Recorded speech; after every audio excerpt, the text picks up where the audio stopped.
আলাইকুম, কেমন আছেন সবাই? আশা করছি ভালো আছেন। আমি আজকে আপনাদের সাথে এমন একটা বিষয় নিয়ে আলোচনা করব যেটা আসলে অনেক ইজি, আপনারা সবাই পারেন, তবুও হচ্ছে আমরা মাঝে মাঝে ভুল করে ফেলি। সেটা হচ্ছে খালি ঘর পূরণ। আসলে আমরা জেনে নিই কিভাবে খালি ঘরের অঙ্কগুলো খুব সহজেই আমরা করতে পারি। আচ্ছা, ক নাম্বার দিয়ে আমরা প্রথমে একটা অঙ্ক দেখছি। খালি ঘর যোগ 8 ইকুয়াল 10 আছে। এটা আমরা কি করতে পারি? আচ্ছা, আমরা কিছু অঙ্ক একসাথে লিখে নিই, তারপর বোঝাবো যে কি করে কোনটা কিভাবে কি করতে হয়। ঠিক আছে, তাহলে আমরা খুব সহজেই বুঝে যাব।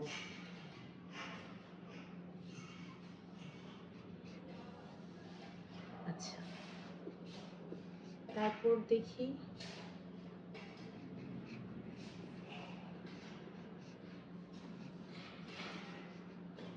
আচ্ছা, এই তিনটা মোটামুটি যদি আমরা বুঝতে পারি তাহলে আমরা বুঝে যাব বাকি অঙ্কগুলা কি করে করতে হয়।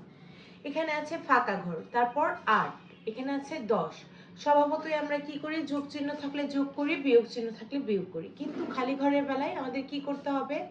যোগ চিহ্ন থাকলে যোগ করা যাবে না, আমাদের কি করতে হবে? যোগ চিহ্ন থাকলে বিয়োগ করতে হবে। কি থেকে বিয়োগ করতে হবে? বড় সংখ্যা। এখানে বড় সংখ্যা কোনটা?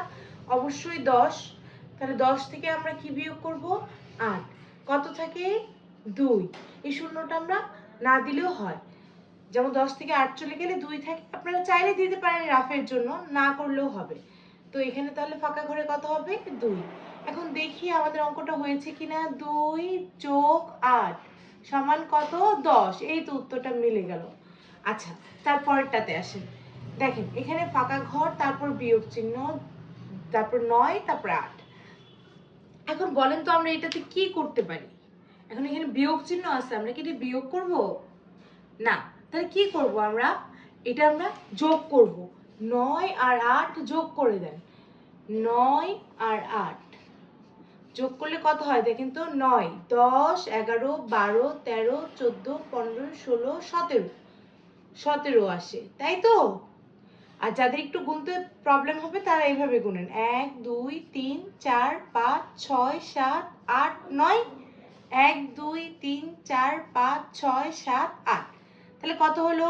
1, 2, 3, 4, 5, 6, 7, 8, 9, 10, 11, 12, 13, 14, 15, 16, 17। এই তো ইজিলি 17 চলে আসলো। ঠিক আছে, আবার এখানে কত লেখা আছে? 8 যোগ ফাঁকা ঘর সমান 13। তাহলে আমরা এটা কি করব? অবশ্যই এখানে যেটা বড় সংখ্যা সেটা থেকে ছোট সংখ্যাটা বিয়োগ করে দিব। তাহলে কত থাকে? 8 থেকে 13 থেকে যদি 8 চলে যায় কত থাকে? 9, 10, 11, 12, 13। 5 থাকে আমাদের। এই শূন্যটা না দিলেও হবে। আচ্ছা ঠিক আছে, এখন আমাদের কথা হতে পারে, আচ্ছা আরেকটা লিখে দেখাচ্ছি আপনাদের।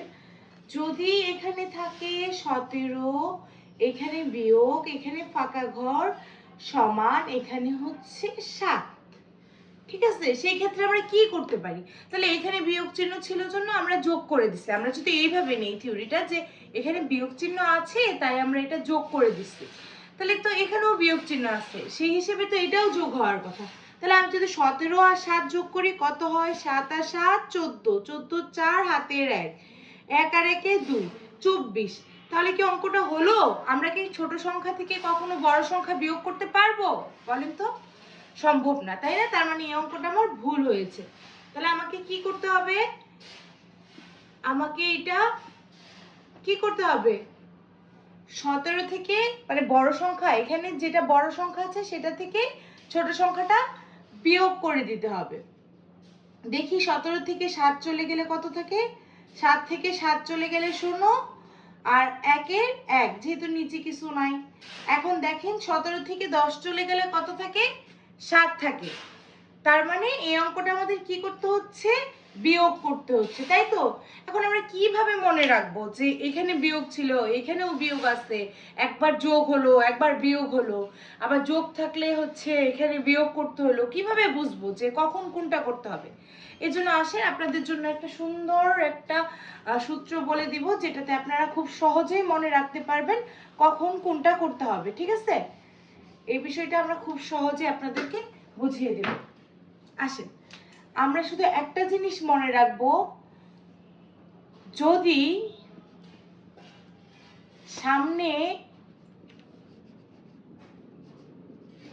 বা শুরুতে ফাঁকা ঘর থাকে,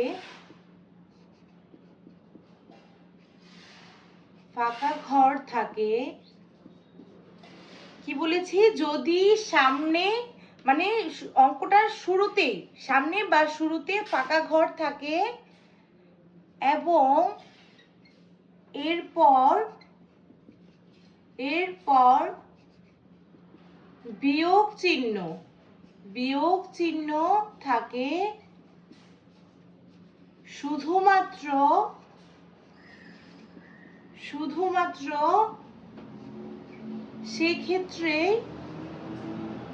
সেক্ষেত্রে যোগ করতে হবে। তাহলে কি দাঁড়ালো বিষয়টা বলেন তো? যদি সামনে বা শুরুতে মানে সামনে বা শুরুতে ফাঁকা ঘরটা যদি থাকে, তারপর যদি বিয়োগ চিহ্ন থাকে, তাহলেই কেবলমাত্র আমি এটাকে কি করব, যোগ করব। আদারওয়াইজ আমরা সব ক্ষেত্রে কি করব, বাকি সব ক্ষেত্রে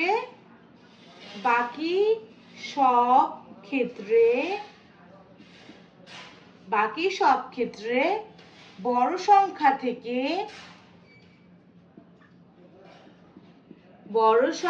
থেকে ছোট সংখ্যা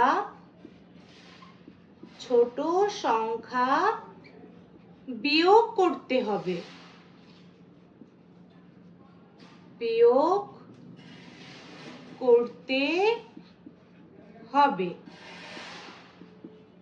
আচ্ছা, আমরা আবার রিপিট করছি, যদি সামনে ফাঁকা ঘর থাকে এবং তারপর বিয়োগ চিহ্ন থাকে, তাহলে শুধুমাত্র সেই ক্ষেত্রে যে দুইটা সংখ্যা থাকবে সেই দুইটার যোগফল করে বসাই দিতে হবে। আর বাকি সব ক্ষেত্রে আর ফাঁকা ঘর যেখানেই থাকুক, তারপর যদি সামনে আর বিয়োগ চিহ্ন যদি না থাকে, বাকি সব ক্ষেত্রে কি হবে, আমরা সংখ্যাটাকে বিয়োগ করে দিব। কোন সংখ্যাটাকে বিয়োগ করব? আবার কি আমরা এখানে কি 8 থেকে 10 বিয়োগ করতে পারবো? না, কখনোই না। আমরা বড় সংখ্যা থেকে ছোট সংখ্যাটা বিয়োগ করব। আপনাদের সুবিধার জন্য আমি আরো কিছু উদাহরণ আপনাদের দেখিয়ে দিচ্ছি। এভাবে করলে আমরা খুব সহজেই অঙ্কগুলো করতে পারবো এবং আমাদের ভুলও হবে না। আসেন, আরো কিছু অঙ্ক দেখে নিই। ফাঁকা ঘর বিয়োগ 10 ইকুয়াল 10। খ কি বলেছি, 10 বিয়োগ ফাঁকা ঘর সমান 2। তারপর গ নাম্বার কি বলবো, ফাঁকা ঘর যোগ 4 সমান 7। 27 যোগ ফাঁকা ঘর ইকুয়াল 35। আচ্ছা দেখেন তো, আমাদের প্রথম অঙ্কটা কি আছে, শুরুতে ফাঁকা ঘর আছে, তারপর বিয়োগ চিহ্ন, দেন 10 ইকুয়াল 10। এখন আমাদের সংজ্ঞাতে কি ছিল, যদি সামনে বা শুরুতে ফাঁকা ঘর থাকে, এই যে আছে, তারপর যদি বিয়োগ থাকে, এই যে বিয়োগ চিহ্ন আছে, আচ্ছা 10, সেই ক্ষেত্রে আমরা কি করব, বিয়োগ চিহ্ন যদি সামনে ফাঁকা ঘর থেকে বিয়োগ চিহ্ন থাকে, সেই ক্ষেত্রে আমাদের কি করতে বলেছি, যোগ করতে বলেছি। Very good. তাহলে এই 10 আর 10 চলেন আমরা যোগ করে ফেলি। 10 আর 10 যোগ করলে কত হয়, 20। এই তো 20 লিখে ফেললাম। এখন দেখেন তো, 20 থেকে যদি 10 বিয়োগ করি তাহলে কি 10 পেয়েছি আমরা? অবশ্যই পাবো। আচ্ছা, তারপর দেখি কি আছে, 10 বিয়োগ ফাঁকা ঘর সমান 2। আমি তো বলেই দিয়েছি, এটা কি সামনে ফাঁকা ঘর আছে? নেই। এবং ফাঁকা ঘরই নেই, তারপর বিয়োগ চিহ্ন থাকলে তো তাতে আমাদের কিছু যায় আসে না।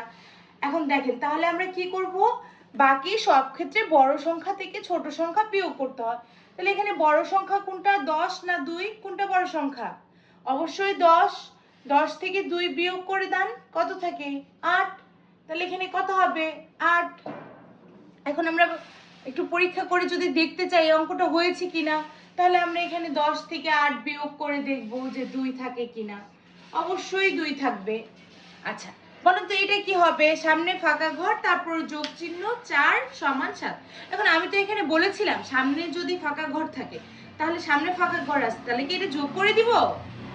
বলেন তো এটা কি যোগ করে দিব? না, এটা কখনোই সম্ভব না। কারণ ফাঁকা ঘরে থাকবে, আবার তারপরে বিয়োগ চিহ্ন থাকলেই কেবলমাত্র আমরা যোগ করব। কিন্তু এখানে কি আছে? যোগ চিহ্ন আছে। তাহলে এটা কি করব? বাকি ক্ষেত্রে এটা করব, 7 থেকে 4 বিয়োগ করে দিব। তাহলে কত থাকে? 5 6 7 3। Very good. তারপর দেখেন 27 যোগ ফাঁকা ঘর সমান 35।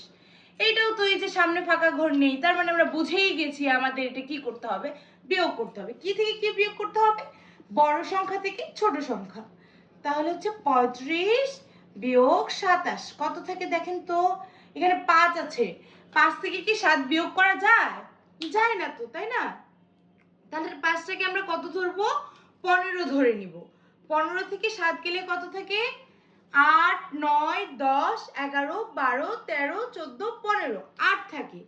এই একটা যে নিলাম এটা তো এটার সাথে চলেই আসলো, 3 থেকে 3 চলে গেলে তাহলে কি হয়? শূন্য হয়ে যায়। শূন্যটা আর আমরা দিতে হবে না, শুধু 8 বসিয়ে দিব।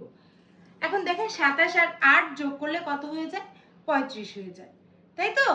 আশা করি সবাই বুঝতে পেরেছেন। এরপর একটা নতুন ভিডিও নিয়ে আসছি আপনাদের সাথে। এই পর্যন্ত সবাই ভালো থাকবেন। ধন্যবাদ।